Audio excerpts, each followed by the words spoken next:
Hey everybody, welcome back to Night Shift Forge. I'm Michael Ringel. And today's episode is going to be a little bit different. Instead of forging, I'm going to build a forge.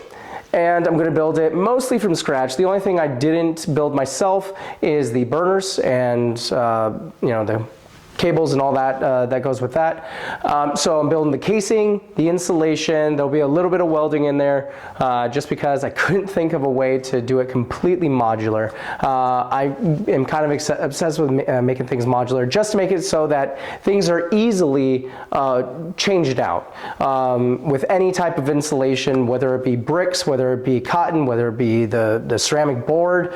All of it eventually needs to be changed out. So I wanted to make that as easy as possible while being able to create as much insulation as possible. So I'm making this as a little bit more custom. I absolutely hate dealing with the ceramic fiber that comes along with most forges nowadays. I do want to do a fire brick based forge, but the only thing I'll use the ceramic fiber for is actually the outer layer, which will be completely encased. So I shouldn't have to worry about any of the health issues that come with breathing in this ceramic fibers.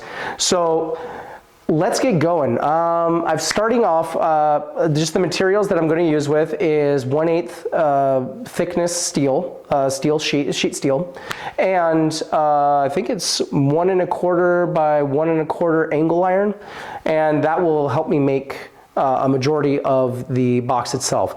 The first thing I want to do is take the fire bricks though, build them into subtype structure so that I can get accurate measurements as to how big the container is going to need to be. So let's get over to the workbench and let's get going. As a disclaimer, this episode is going to be for entertainment purposes only. I do not suggest that anyone does this themselves without proper training and proper experience. Please be safe out there. Don't do anything stupid and get yourself hurt. I'd really hate that. So please be safe. All right, so here we are. These are soft fire bricks. I think these ones were rated to 2,500 degrees. That should be plenty, even for forge welding. And I have plenty of extras for when I do use flux and it starts eating through the bricks that I can replace them. And actually, I'll probably have specific ones. That's neither here nor there. Right now, I need to make my measurements for the outside dimensions. These are 9x4, and I think like 3/4 of an inch thick. I'm not terribly happy with how thick they are, but I think if I need to, I'll double up on them. If I see that I'm losing too much heat and I can't get up to temperature, which I'll make space for and everything like that. But I'm going to be using the ceramic fiber as insulation on the outside, so hopefully that in and of itself will be enough to insulate it fully.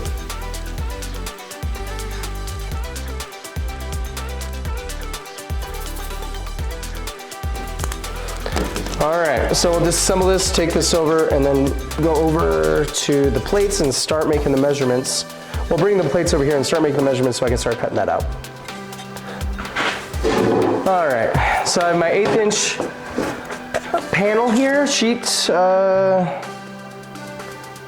metal, and I need to make a couple of things. Hopefully this is enough. So 13 5/8.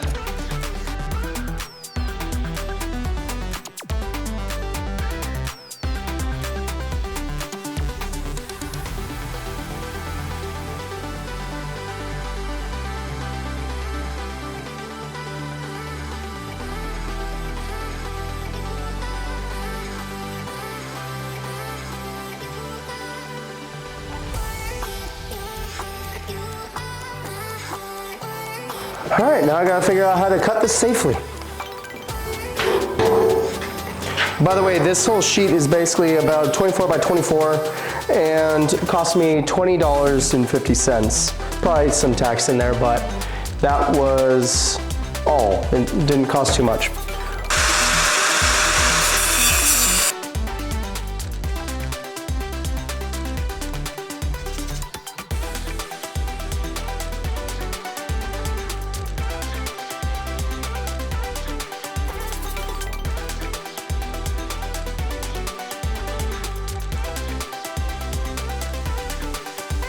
Now we need a second one, which I'll do off camera because I feel like that. All right, so we have the two side plates, and then we'll have a bottom plate. The top will reinforce with angle iron, and the top part is what will be a removable. All right, we are solid. All of that's good. For the top, we're going to do something a little bit different. I'm actually going to use angle iron to support it and bolt it in to make this easy to deconstruct.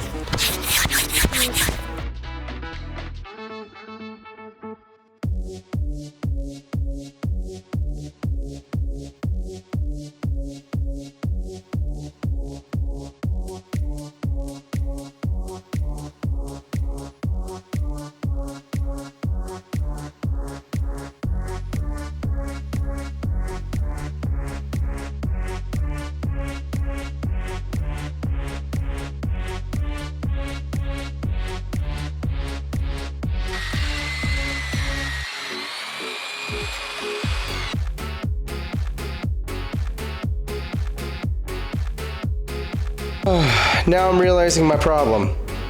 I welded these before I did the holes, which is going to make it very difficult to use my drill press. All right, well, we'll figure that out when we come to it.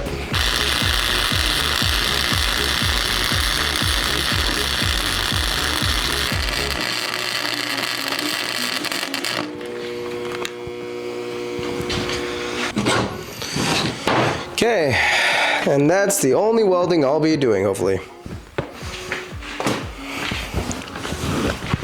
All right, I'm gonna attempt to use my hand drill to make these holes. And because I've already done the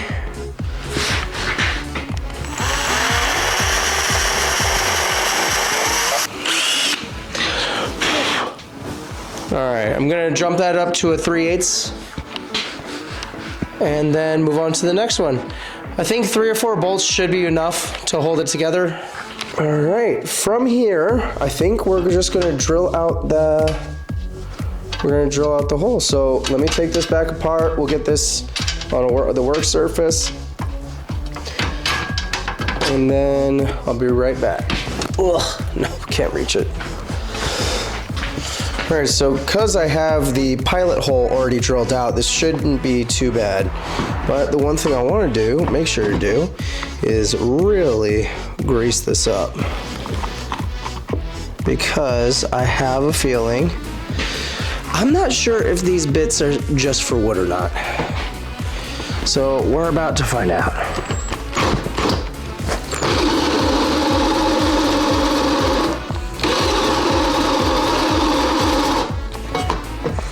Well, it's cutting, and the blades are holding up, so I guess it's fine. There we go. Hole 1, done. There we go. Okay. We got some burrs, so we'll clean those up, and then I'll get it all back together. Then we'll get to assembling the base of it all.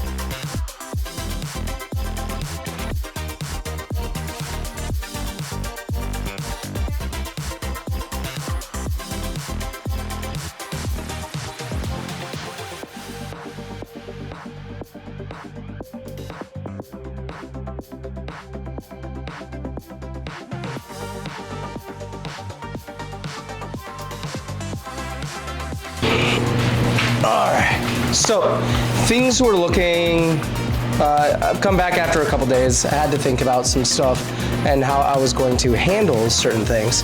I was overcomplicating some of my brick structure, and I was trying to slide it in when that's the whole point of this build, is that I can take the top off. So I'm dumb. I got in my own way. I was probably tired or something, whatever excuse I can give myself right now. But regardless of that, the next thing I'm going to do right now is actually start drilling the fire bricks and making the hole in the fire bricks. Also, one thing to point out is I made a modification to the burner. Not a big modification. If you can see this, I put a coupling on this so that now it's going to be supported by the coupling and have an extender piece that goes down to the actually the burner end, and a nut that I can tighten it up around the hole so that it's nice and snug, and I'm not putting too much weight on those fire bricks and not depending on those fire bricks at all at this point.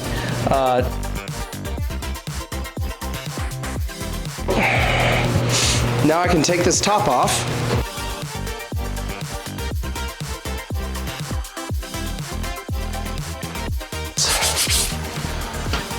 We gotta get the hosing hooked up. There we go.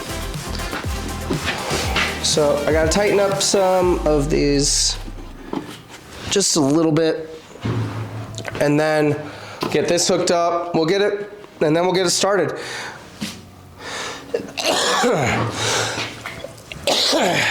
Sorry, I'm getting over a cold.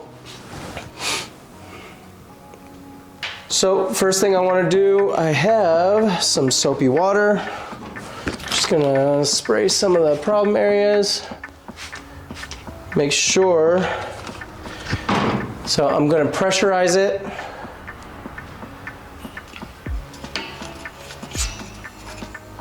Okay, right about 10 PSI.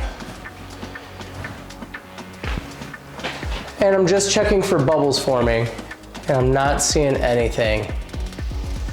All right. Want to make sure this is as safe as possible.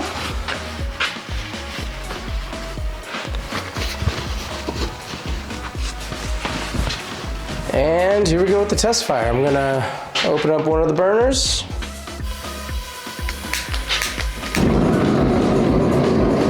All right, we got good flame. Oh, that burner looks really good. All right, looks like everything's holding. Okay, there we go. Okay, so right here I have some 2" by 2" angle iron that I'm actually going to use to create a face covering for it, and I'm going to try to make the whole face in one piece and have it use the existing screws to actually mount it together. That way it can come off as one piece, go on as one piece, and it's still as modular as everything else. In case I want to do something like put a door on, I can quickly take this off instead of having to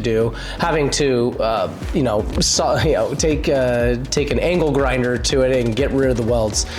That's my plan, but the only thing they had at my local metal shop, Alro Steel, is 1/4" angle iron. And at this, I think it's 2.5 by 2.5 actually.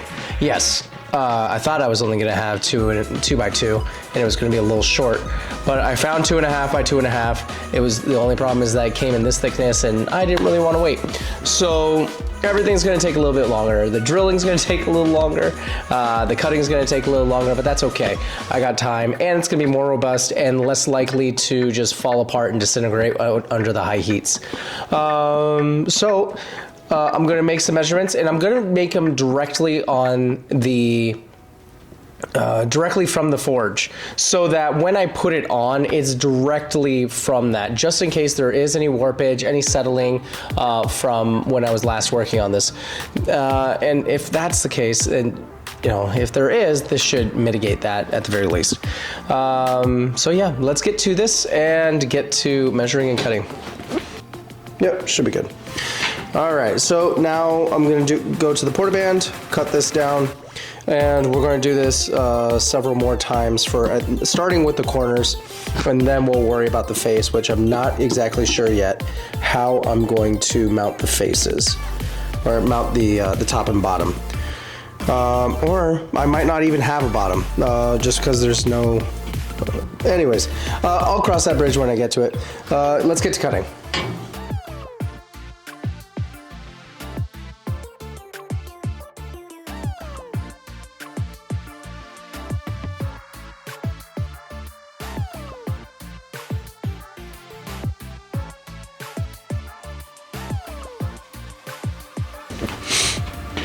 All right.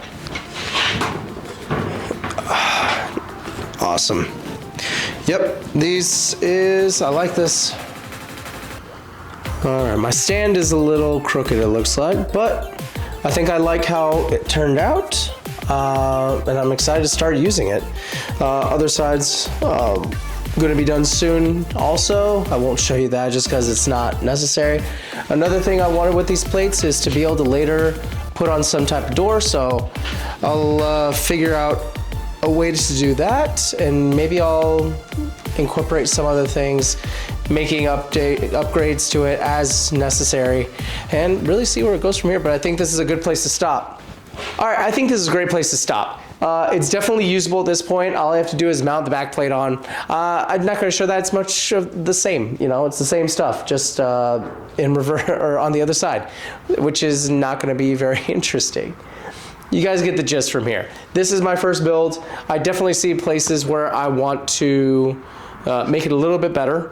I did do some more testing with the flame and before I put the faceplate on, and I was testing that the insulation is actually really good. The outside, I left it running like 20, 30 minutes, and on the outside, it was still, I think it was only like 60 degrees. Up here by the nozzles, it was getting into the 100, 200 range. So if that's the worst I have, I think I'm very happy with it. Next, I just got to be able to insulate the where the doors will go. And one of the big things I want to do is change up this faceplate a little bit.